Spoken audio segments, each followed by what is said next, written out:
anaurejea, anasema anawashukuru Tume ya Uchaguzi kwa kuwa na weledi wa hali ya juu.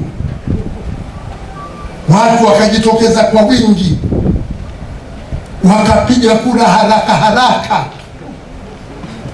Ilipofika saa 5 wote wameshamaliza kupiga kura.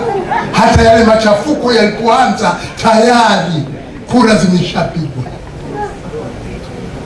Ule utaratibu wa Oktoba tunatiki ndio uliotumika. Ndugu zangu, linasikitisha. Tunasema maombolezo haya ni mwaka wa 25 tangu kuingia katika mfumo wa vyama vingi. Mwaka huu wa 26 utakuwa sasa hususan miaka 33-34 tangu ikiwa tumeingia 92 mpaka 2022 tunakuwa na miaka 30. Sasa ni mwaka wa 34.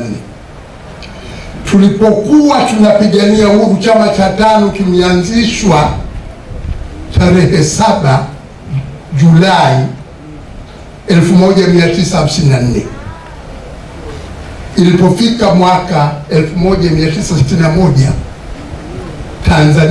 Tanganyika wakati ule ikawa imepata uhuru, miaka 7, na hakuna alau kwa upande wa Tanzania bara au Tanganyika wakoloni waliwapiga risasi watu wakati wa kugombea uhuru. Mwaka huu utakuwa hususan mwaka wa 65 tangu tumepata uhuru. Bado hatujajenga demokrasia. Miaka 7 mkoloni alikubali kuiachia Tanganyika na kupata uhuru bila kupiga watu risasi. Miaka 65 hatuna mfumo wa demokrasia katika nchi. 2025 siku ya uchaguzi watu wamepigwa risasi,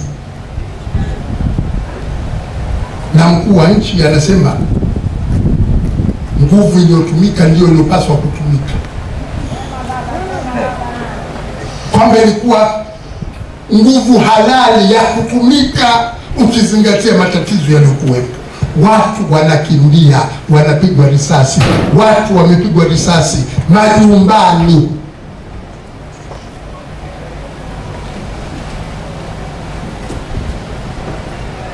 Sheikh Madini amepigwa risasi wapi? Nyumbani kwake.